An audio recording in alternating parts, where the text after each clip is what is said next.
ശക്തമായ മഴയുടെ മുന്നറിയിപ്പാണ് സംസ്ഥാനത്തുള്ളത്. ഇപ്പോൾ നിലവിൽ പത്തനംതിട്ടയിലും ഇടുക്കിയിലുമാണ് റെഡ് അലർട്ട് ഉള്ളത്. തെക്ക് പടിഞ്ഞാറൻ ബംഗാൾ ഉൾക്കടലിൽ ന്യൂനമർദ്ദം രൂപപ്പെട്ടിട്ടുണ്ട്. മെയ് 24 തീവ്ര ന്യൂനമർദ്ദമായി മാറുമെന്നാണ് നിലവിലെ മുന്നറിയിപ്പ്. തിരുവനന്തപുരത്ത് രാത്രി ശക്തമായ മഴ പെയ്തു. കാസർഗോഡ് ജില്ലയിൽ ദേശീയപാത നിർമ്മാണം നടക്കുന്ന സ്ഥലങ്ങളിൽ വെള്ളക്കെട്ട് അതിരൂക്ഷമാണ്. ദേശീയപാതയിലെ ചെറുവത്തൂർ വീരമലക്കുന്ന് ഇടിഞ്ഞു. ദേശീയപാതയിൽ ചെളി നിറഞ്ഞിരിക്കുകയാണ്. പൈവളികയിൽ ഇടിമിന്നലിൽ 3 പേർക്ക് പരുക്കേറ്റിട്ടുണ്ട്. ഏറ്റവും പുതിയ വെതർ അപ്ഡേറ്റുമായി ഷംന ചേരുകയാണ് ന്യൂസ് ഡെസ്കിൽ നിന്ന്. ഷംന, ഇപ്പോൾ കാലാവസ്ഥാ നിരീക്ഷണ വകുപ്പിന്റെ അവസാനത്തെ അപ്ഡേറ്റ് എങ്ങനെയാണ്? ഇന്ന് വടക്കൻ കേരളത്തിലെ ചക്രവാത ചുഴി രൂപപ്പെട്ടതോടെയാണ് കേരളത്തിൽ ശക്തമായ മഴ ഉണ്ടാകുന്ന മുന്നറിയിപ്പുള്ളത്. ഇന്ന് പത്തനംതിട്ട, ഇടുക്കി ജില്ലകളിൽ അതിതീവ്ര മഴ മുന്നറിയിപ്പാണുള്ളത്. അതേസമയം തിരുവനന്തപുരം, കൊല്ലം, ആലപ്പുഴ, കോട്ടയം, പാലക്കാട്, മലപ്പുറം ജില്ലകളിലെല്ലാം ഇന്ന് ഓറഞ്ച് അലേർട്ടാണ്. ശക്തമായ മഴ മുന്നറിയിപ്പാണ്. ബാക്കി ജില്ലകളിൽ യെല്ലോ അലേർട്ടാണ് നിലവിലുള്ളത്. നാളെ പാലക്കാട്, ഇടുക്കി ജില്ലകളിൽ അതിശക്തമായ അതിതീവ്ര മഴ മുന്നറിയിപ്പും നിലവിലുണ്ട്. കഴിഞ്ഞ ദിവസങ്ങളിൽ നിലനിന്നിരുന്ന ജാഗ്രതാ നിർദ്ദേശങ്ങളും മുന്നറിയിപ്പുകളും നിലനിൽക്കുന്നുണ്ട്. രാത്രികാല യാത്രകൾക്ക് നിയന്ത്രണമുണ്ട്. മോശം കാലാവസ്ഥ കണക്കിലെടുത്ത് കടലിൽ പോകരുതെന്ന നിർദ്ദേശമുണ്ട്. മലയോര മേഖലകളിൽ ജാഗ്രതാ നിർദ്ദേശമുണ്ട്. മെയ് 24 ബംഗാൾ ഉൾക്കടലിൽ രൂപപ്പെട്ട ന്യൂനമർദ്ദം അതിതീവ്ര ന്യൂനമർദ്ദമായി മാറുമെന്നാണ് നിലവിൽ മുന്നറിയിപ്പുള്ളത്. എന്തായാലും വരും ദിവസങ്ങളിൽ മഴ ശക്തമായി തുടരുമെന്ന് തന്നെയാണ് കാലാവസ്ഥാ വകുപ്പ് നൽകുന്ന മുന്നറിയിപ്പ്.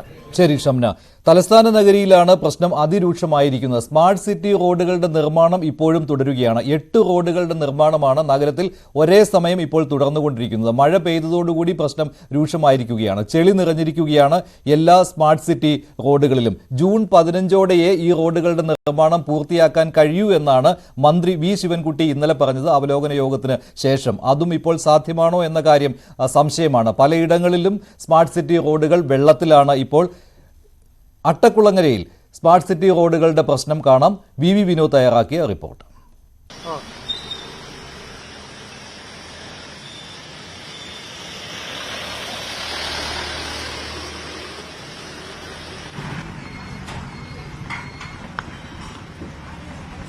പണി നടക്കുന്നു.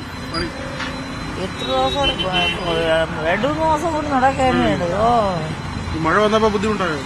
പിന്നെ എന്ത് ചെയ്യാ, ബുദ്ധിമുട്ടെന്ന് പറഞ്ഞാൽ മഴയത് ബുദ്ധിമുട്ടില്ല. ഒരുപാട് ദിവസമായിട്ടോ പണി? ഒരുപാട് ദിവസമായി. ഒരു മാസം കൊണ്ട് ഇങ്ങനെ കിടക്കാൻ പോകും. കടകളിലൊക്കെ കയറാൻ പാടാണ്. എന്തുകൊണ്ട് വരുന്ന ആളുകൾ കസ്റ്റമേഴ്സിന്റെ എണ്ണത്തിലെ കുറവുണ്ടായിട്ടോ? ഇങ്ങനെ ബുദ്ധിമുട്ടാണോ? കച്ചവടം കുറവല്ലേ, മഴ ഇതെല്ലാം രാവിലെ കച്ചവടങ്ങളൊക്കെ കുറവാണ്. പിന്നെ അത് എങ്ങനെയായാലും വരില്ലേ. ഇപ്പൊ മഴ ഇത്ര നേരം ഉണ്ടായിരുന്നല്ലോ, മഴ ഉണ്ടായിട്ടുള്ള കാര്യമാണ്. ഈ പണി നീണ്ടു പോകുന്നുണ്ടോ ഇവിടെ? എങ്ങനെയാട്ടോ ഈ മഴയത്ത് വലിയ ബുദ്ധിമുട്ടുണ്ടോ, പ്രയാസമുണ്ടോ? വലിയ പാട്. പാലം പോട്ട് എടുത്ത് ഇതിലാണ് വരണതും പോണതും. ആഹാരത്തിനെ കഷ്ടത്തിലിരിക്കുകയാണ്. ആഹാരം പൈസ കാണാം, കൊടുത്ത് വാങ്ങിക്കേണ്ടേ. വലിയപാട്. ഇത് വയസ്സായ ആളുകൾക്ക് ഇങ്ങനെ നടന്നു പോകാനൊക്കെ പ്രയാസമല്ലേ? പ്രയാസം. പിന്നെ ഒരാൾ പിടിച്ചാലേ അങ്ങോട്ട് പോകാൻ നോക്കുള്ളൂ. ഇല്ലെങ്കിൽ ആളവിടെ നിന്ന് വെള്ളത്തിലായി പോകും. നമ്മൾ അട്ടക്കുളങ്ങര റോഡാണ്, കിള്ളിപ്പാലം അട്ടക്കുളങ്ങര റോഡാണ്. കഴിഞ്ഞ ദിവസങ്ങളിലൊക്കെ മഴയിൽ കണ്ട സമാനമായ കാഴ്ച തന്നെയാണ്. ഇന്നും രാവിലെ വലിയ മഴയുണ്ടായിരുന്നു. ഈ മഴയുടെ ഒരു ദുരിതക്കാഴ്ച തന്നെയാണ്. ആളുകൾ ഈ സ്ഥാപനങ്ങളിലേക്കൊക്കെ വരുന്നതിനും അതുപോലെ തന്നെ സ്ഥാപനങ്ങളുടെ സാഹചര്യം പരിശോധിച്ചാൽ അവരുടെ കച്ചവടത്തെയൊക്കെയും ബാധിക്കുന്ന നിലയിൽ തന്നെയാണ് സാഹചര്യം.